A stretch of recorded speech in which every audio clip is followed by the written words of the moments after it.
श्रीकृष्ण मंदिर रौप्य महोत्सव तथा संन्यास दीक्षा या ठिकाणी हा समारंभ होत आहे।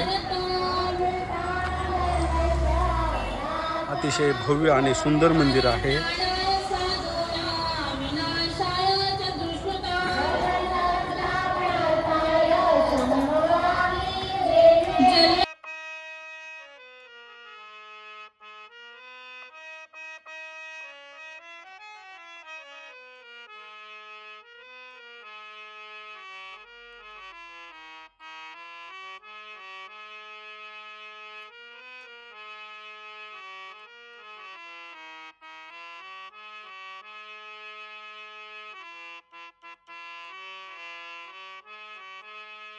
श्री योगेश्वराय नमो नमो।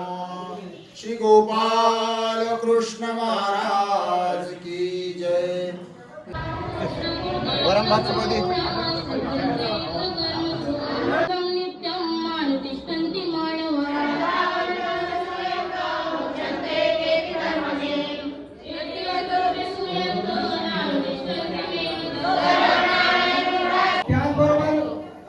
पंचकृष्णातील चौथे परमेश्वर अवतार श्री गोविंद प्रभू महाराज यांचे मूर्तिनिष्ठ असलेली जी काही वस्तू आहेत त्यामध्ये प्रामुख्याने दाढीचा विशेष, केशकलाप, त्याचप्रमाणे नख आणि अनुलेप असे अत्यंत महत्वपूर्ण असलेले मूर्तिनिष्ठ प्रसाद आपल्याला या ठिकाणी वंदन करायला या ठिकाणी लाभत आहे। कारण या वंदनाने निश्चितपणाने आपली अयोग्यता नासून योग्यता निष्पन्न होणार आहे। संत सेवा, ईश्वर सेवा घडत राहावी अशी सदिच्छा व्यक्त करतो आणि परमेश्वराजवळ त्यांच्यासाठी प्रार्थनाही करतो। या परिवाराला परमेश्वराने निरोगी निरामय ठेवावा।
दंडोत प्रणाम.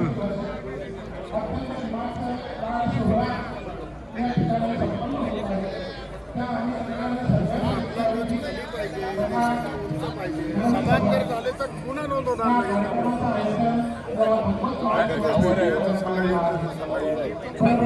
सांगितलं ते ऐकलं पाहिजे. ऐकत नाही.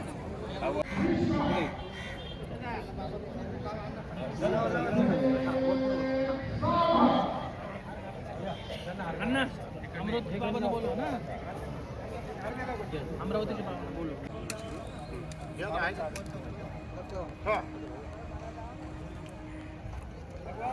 एक साथ सलामी देंगे, सलामी दे.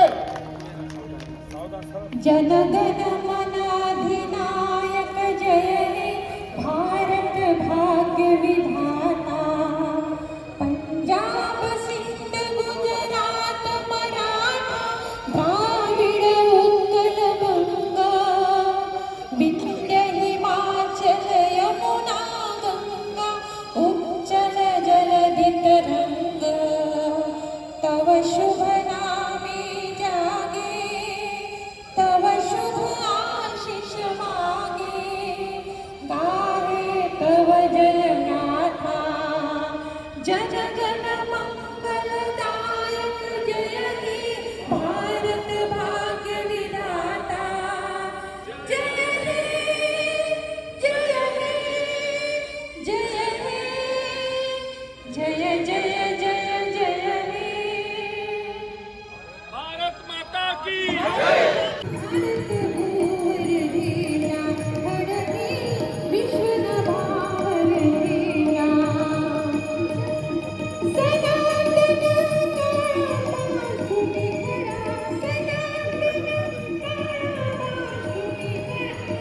आमचा भारत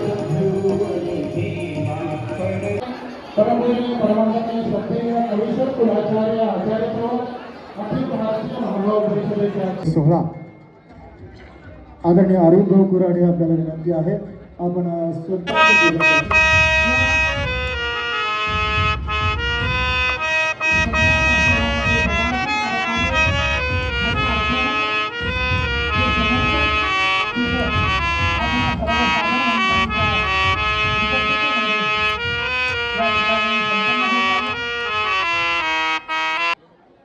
प्रारंभ करू इच्छितो. या धर्मसभेचं पहिलं पुष्प प्रास्ताविक रूपाने आपले विचार व्यक्त करण्याकरता मी विनंती करतो आदरणीय श्रद्धेय परमपूज्य मंत साहित्याचार्य. या विचार मंचावर अनेक लब्ध प्रतिष्ठित आचार्यगण उपस्थित आहेत. सर्वांच्या नावाचा नामोल्लेख करावा आणि आपलं अंतःकरण पवित्र व्हावं अशा पात्रतेचे अधिकरण सर्व ज्ञाते विरक्त मंडळी या विचार मंचावर या ठिकाणी अधिष्ठित आहेत. परंतु कार्यक्रमाच्या वेळेच्या अनुषंगाने मी आपल्या सर्वांचं अंतःकरणापासून हृदयापासून तुम्हाला सर्वांचं स्मरण करत मी आपल्या सर्वांची आठवण करतो. आपणही या कार्यक्रमाचे सर्वजण शोभा आहात, शिलेदार आहात. आपल्या दर्शनाने पूजनाने निश्चित सर्वांचं माझ्यासहित अंतःकरण पवित्र होणार आहे. अशा पात्रतेचे सर्व व्यासपीठावरील या ज्ञानपीठावरील अधिकरण मंडळी, कारण हा परिसर जितका राजकीय, सामाजिक, शैक्षणिक दृष्टीने आपल्या सर्वांना सुपरिचित आहे, औद्योगिकरणाने परिचित आहे, तितकाच संतांच्या सहवासाने, संतांच्या तपश्चर्याने, संतांच्या साधनेने पवित्र आणि पुनीत असलेला हा पुणे परिसर आहे.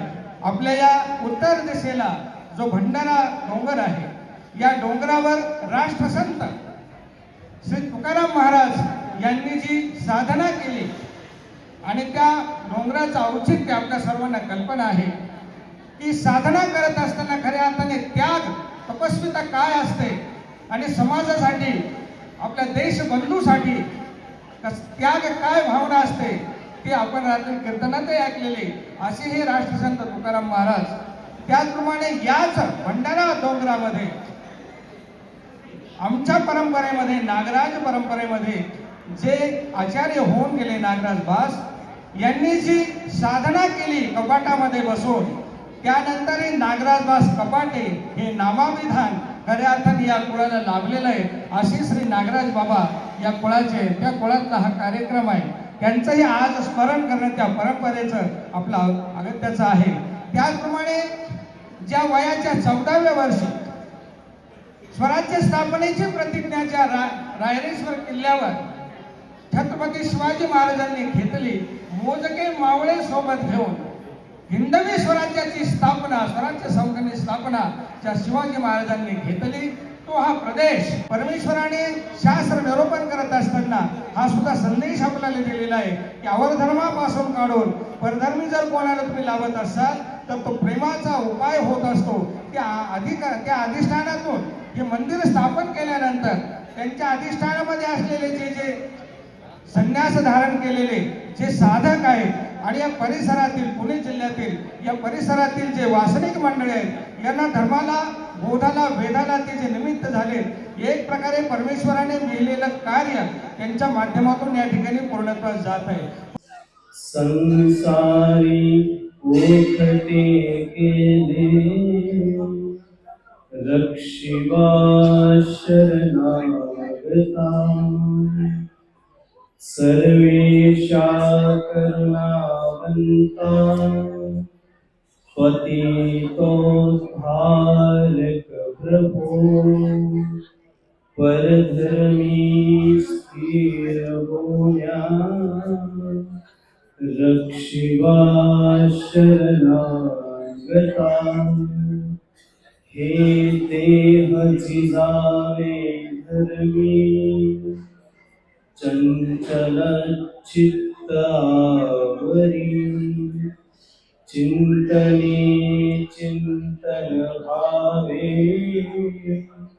रक्षिवा शरणागता परधर्माचे संकेत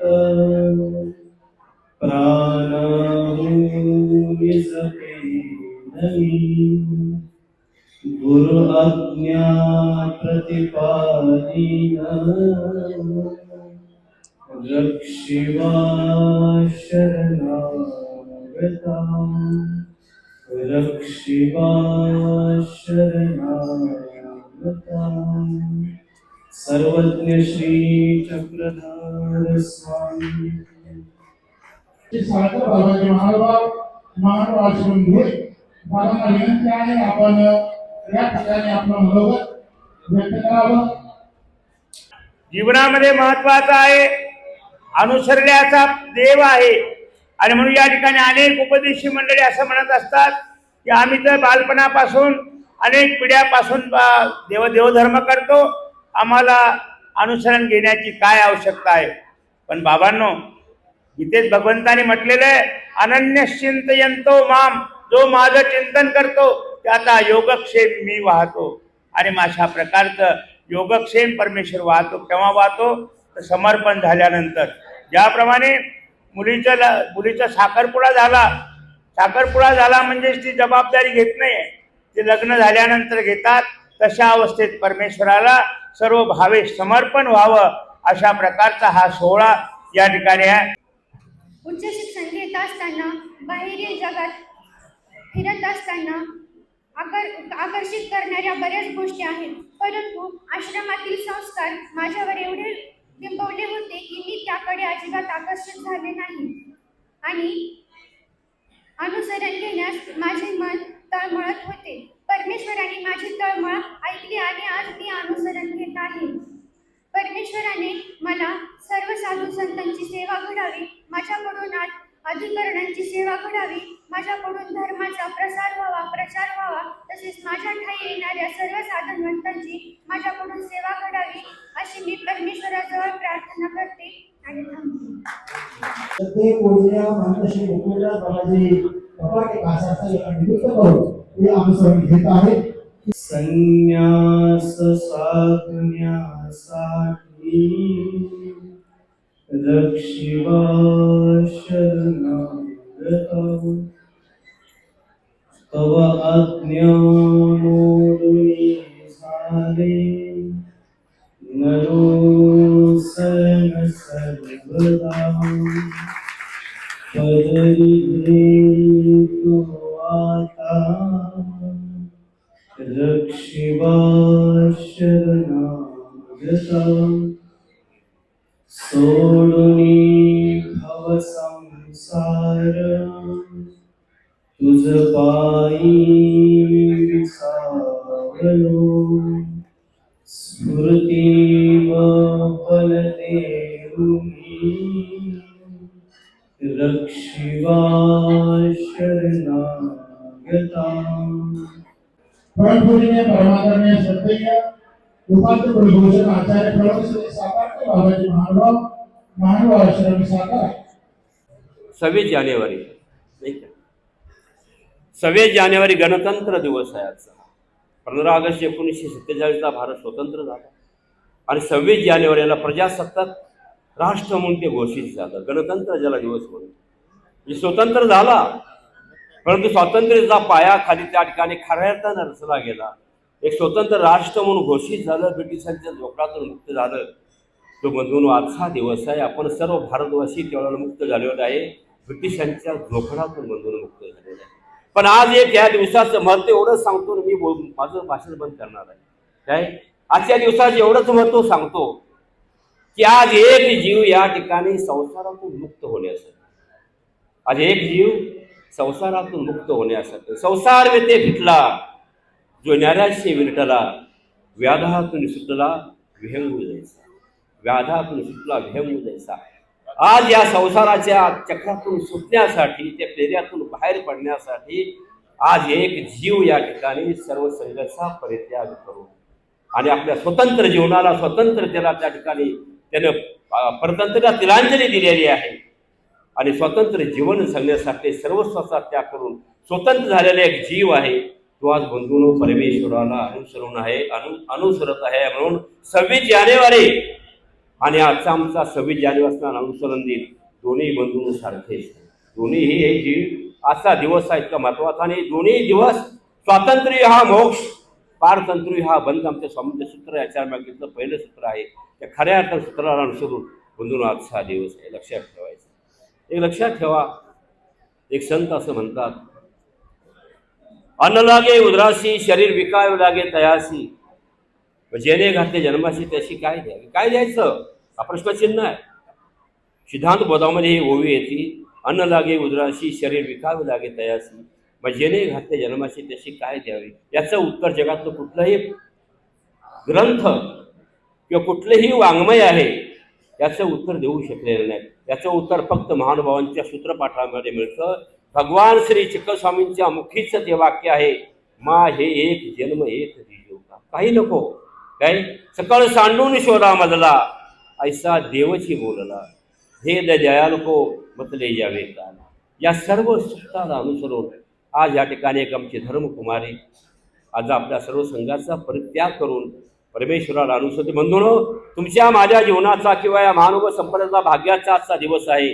परमेश्वर प्रतीक्षा करतात, काय आज मजकडे सरेल पाहे मजकडे सरेल. त्याज या जीवापुरती काय होईना, परंतु परमेश्वराची प्रतीक्षा आज या ठिकाणी संपलेली आहे. आणि म्हणून शुभेच्छा पण विचार आहेत. संज्ञान दीक्षा विधीच्या संदर्भात मी शुभेच्छा देतो बंधूंनो. आद्य शंकराचार्यांच्या जीवनामध्ये संन्यास हा विषय नव्हता, परंतु जीवनामध्ये काय कोणाची गती असेल हे आपल्याला सांगता येणार नाही. गंगेमध्ये स्नान करायला जातात आणि मगरीने पाय पकडलेला आहे. मगर हा असा प्राणी आहे की पाय पकडल्यानंतर तो सोडू शकत नाही, माणूस जिवंतच तो खाऊन टाकतो. परंतु बंधूंनो, त्यांनी इष्टदेवाचं स्मरण केलं. हे इष्टदेवा, माझा पाय जर तू सोडला, मी या मृत्यूचक्रातून मी सावरलो तर मी संन्यासी बनेल. बंधूंनो, खरंच काय आश्चर्य आहे. त्या चिंतनामधून, त्या प्रार्थनेमधून मगरीने पाय सोडून दिलेला आहे. भविष्य त्यांचं संन्यास जीवन आहे. असं ते संसारिक क्षेत्रातलं दाम्पत्य आहे. बंधूंनो, पती पत्नी आहे, संसार सुखाचा चाललेला आहे. कर्मधर्म संयोगाने गोंडच बाळ जन्माला येतो.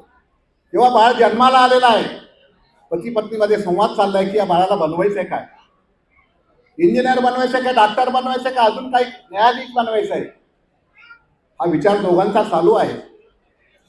बाळ खेळत आहे, परंतु पती आहे ते प्राध्यापक आहे, ते विचार करतात नाही याची आपण परीक्षा घेऊ. आजच या बालकाची परीक्षा घेऊन त्याप्रमाणे आपण त्याचं जीवनाचं वाटचाल करू. बंधूंनो, त्या बाळाला तो रांगत येतो. एका हातात एका ठिकाणी पैसा ठेवलेला आहे, $1 ठेवलेला आहे, ₹1 शिक्का ठेवलेला आहे, एक सफरचंद ठेवलेला आहे, एकीकडे श्रीमद भगवत गीता ठेवलेली आहे. आणि यांनी विचार केलेला आहे की बाळांना जर त्या बाळाने त्या पैशाला जर स्पर्श केला तर त्याला चांगल्या प्रकारचा आर्थिक व्यवहाराचे धडे आपण त्याला देऊ. जर बाळकाने सफरचंद हातात घेतलं तर त्याला चांगल्या प्रकारचं कृषी क्षेत्राचं ज्ञान देऊ, शेतकरी क्षेत्राचं ज्ञान देऊ. पण जर बाळाने गीता तत्वज्ञान हातात घेतलं तर त्याला आपण संन्यासी बनवू. बघा, एकच मुलगा, परंतु जीवनाचा विचारच काही वेगळा असतो प्रत्येकाचा. नियती कुणीकडे कोणाला घेऊन जाईल सांगता येते. बंधूंनो, तो बाळ रांगत येतो. एका हातामध्ये तो पैसा घेतो, ₹1 नाणं, दुसऱ्या हातामध्ये सफरचंद घेतोय आणि दोन्ही घेऊन गीता आपल्या मांडीवर ठेवतोय. प्राध्यापक पती, त्या बाईचे पती प्राध्यापक असतात, मुलीचे वडील प्राध्यापक असतात, गोंधळून जातात. असंच जीवनाचं प्रत्येकाचं आहे. बंधूंनो, या बालिकेच्या जीवनामध्ये काय विधी लिखित असेल, आई वडिलांचा काय विचार असू शकतो. विवेकानंदांच्या जीवनात देखील असंच होतं की ते बॅरिस्टर बनावे, वकील बनावे, अजून काही बनावे. परंतु रामकृष्ण परमहंसांचा योग जेव्हा येतो जीवनामध्ये आणि क्षणार्धात त्यांचं जीवन बदलतं. नास्तिक विवेकानंद आस्तिक बनतात. तसंच या बालिकेच्या जीवनामध्ये देखील बंधूंनो घडलेलं आहे. आज तिने तिच्या वक्तव्यामध्ये, तिच्या भाषणामध्ये तिने सांगितलं की मला धर्माची सेवा करायची आहे. सेवा करणं एवढं सोपं नाही, फार कठीण आहे, परंतु तो मनोरथ तिच्या जीवनामध्ये तिने उतरवलेला आहे. बंधूंनो, सेवा धर्म लक्षण, गुणाची दोष नाही, असं आमचे स्वामी सांगतात. आणि म्हणून बंधूंनो, हा संन्यास जीवन, संसार देखील आपण म्हणतो कठीण आहे, तसं संसार देखील कठीण आहे आणि संन्यास देखील कठीण आहे. परंतु जेव्हा हिंमत मर्दा तो मदत खुदा, हिंमत जेव्हा माणसाची असते तेव्हा माणूस आपलं वाटचाल चांगल्या प्रकारे करू शकतो. त्या बालिकेला मी त्या संन्यास क्षेत्रामध्ये तिने पदार्पण केलं, तिला लाख शुभेच्छा देतो.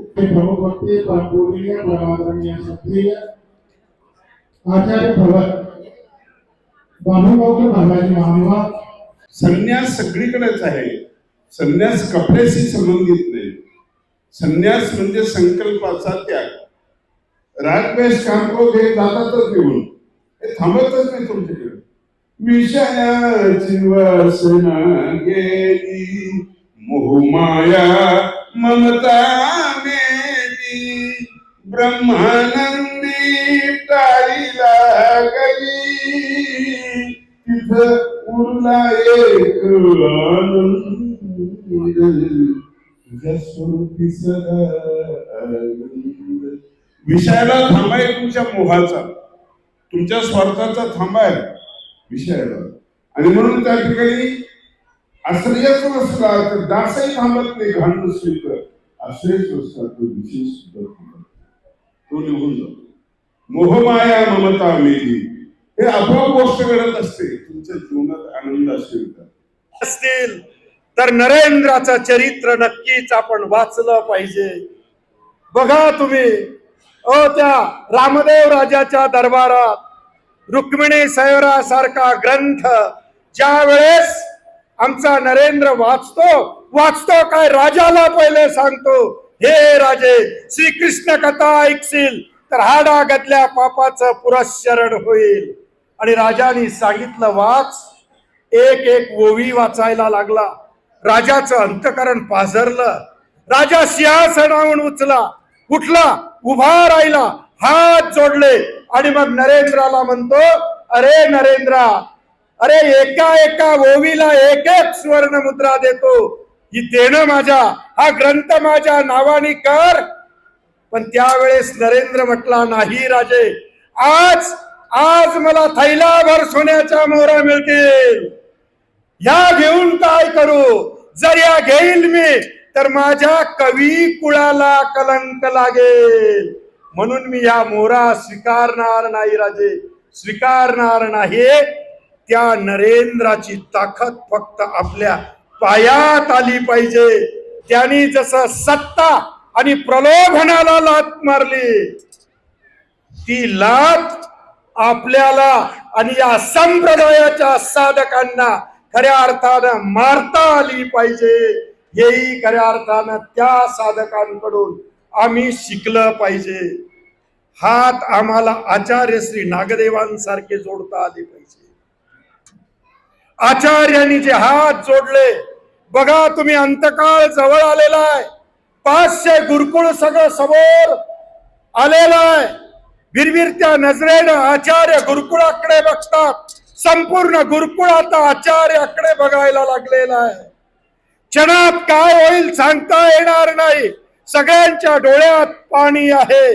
आचार्यांनी हळूच हात आपले जोडले, सगळ्या गुरुकुळाकडे बघितलं आणि शब्द आचार्यांच्या मुखातून निघाले. येही परमार्गाची सेवा करत असताना कुणाचं मन दुखलं असेल, कुणाला वाईट बोललो असेल तर समस्त गुरुकुळांनी माझी क्षमा करावी. त्या आचार्यांच्या हाताची ताकद आपल्या हातात खऱ्या अर्थानं आली पाहिजे. हे अत्यंत महत्वाचं आहे. आणि म्हणून दीक्षार्थी ही शिक्षित असून मानवा पंथाच्या तत्वज्ञानाचीही जाणती आहे. आणि म्हणून तिने ज्या वेळेस तिचं मनोगत या ठिकाणी व्यक्त केलं, त्यावेळेस तिच्या शब्दातून या तत्वज्ञानाबद्दल आणि स्वतःच्या आचरणाबद्दल असलेली तिची निष्ठा तिच्या वक्तृत्वातून खऱ्या अर्थानं या ठिकाणी आपल्याला जाणवलेली आहे. विचार व्यक्त करण्यासाठी आमंत्रित करतो. परमपूजनीय परमानंदीय श्रद्धेय आचार्य प्रभू कृष्णराज बाबाजी, पंजाबी महानुभाव आश्रम सिंगापूर. महंत श्री मुकुंदराज बाबांनी 25 वर्षापूर्वी हे आंब्याचं रोप लावलं.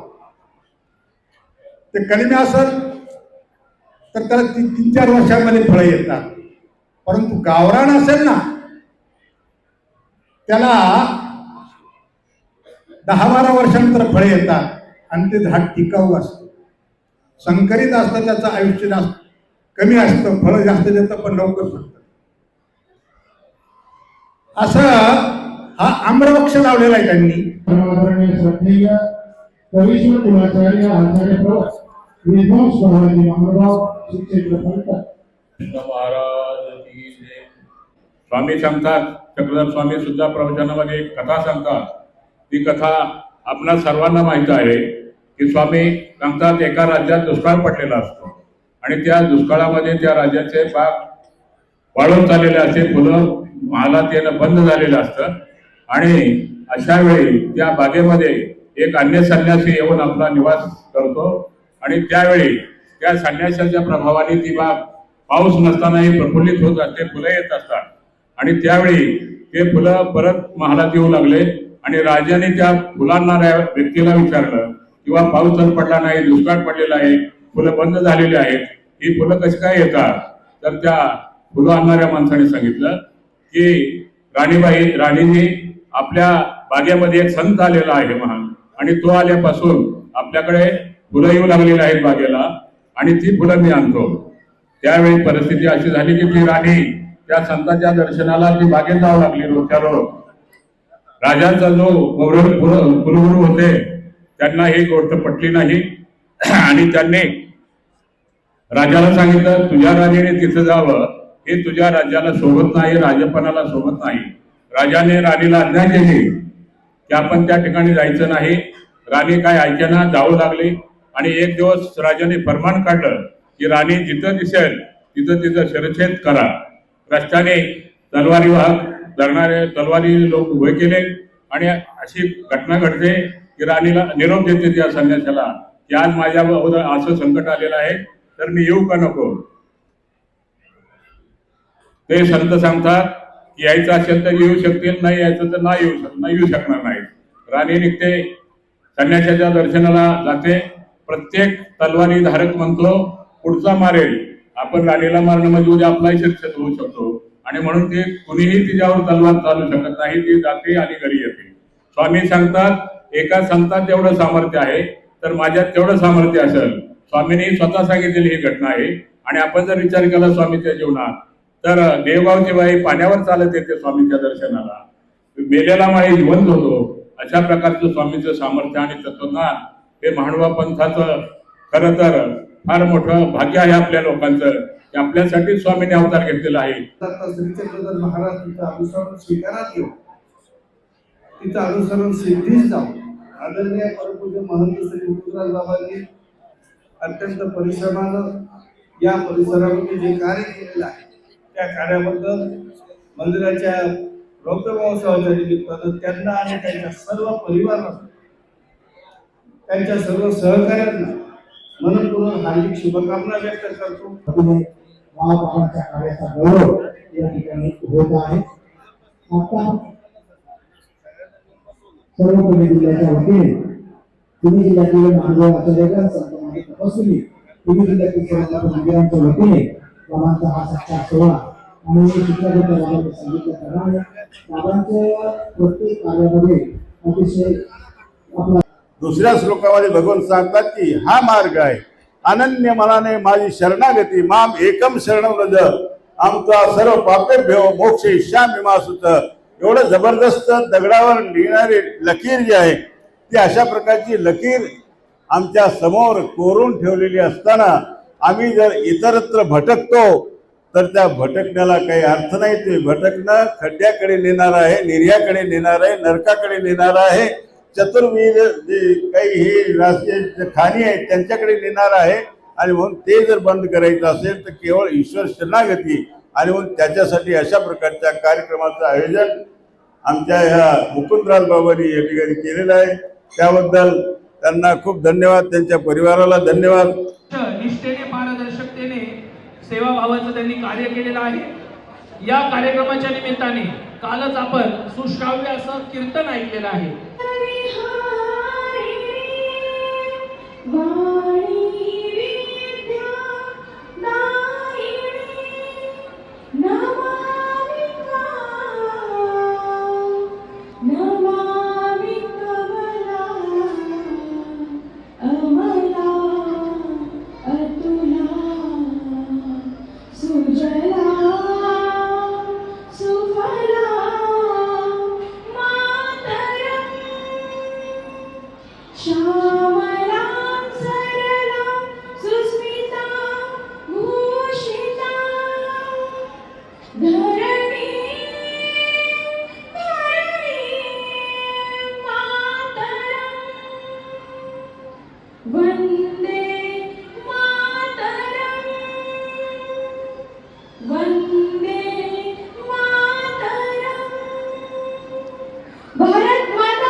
धन्यवाद.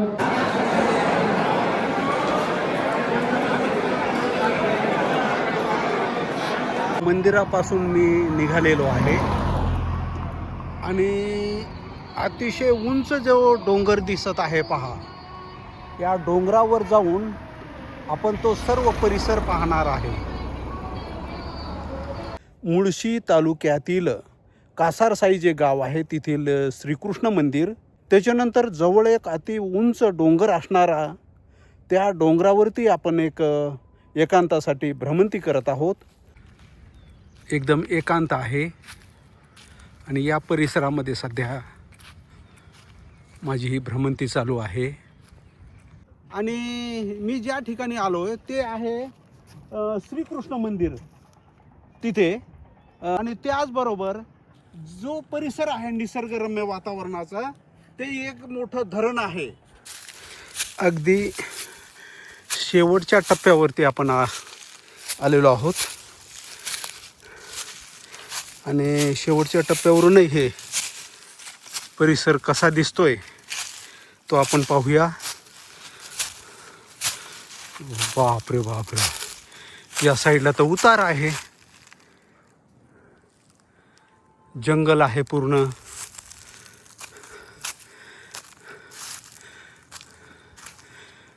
कधी असं जवळ आलो होतो पण असं वाटलं होतं की हा परिसर जो आहे तोही आपण पाहून घ्यावा एकदा. मी ज्या ठिकाणी आलोय तिथून एकदम उंचावरून हा परिसर दाखवत आहे. खाली जे आहे एक डॅम आहे, या साईडला घनदाट असं हे जंगल आहे.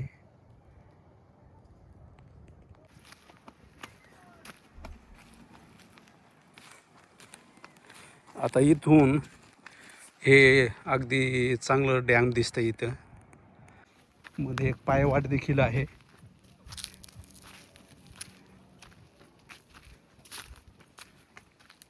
जवळील आपण डॅम पाहत आहोत आणि या ठिकाणी बरेच लोक होडीने देखील आपला प्रवास करतायत, एन्जॉय करतायत. खरोखरच अतिशय सुंदर असा हा परिसर आहे. कासा रस्साई इथून सध्या मी खाली उतरत आहे.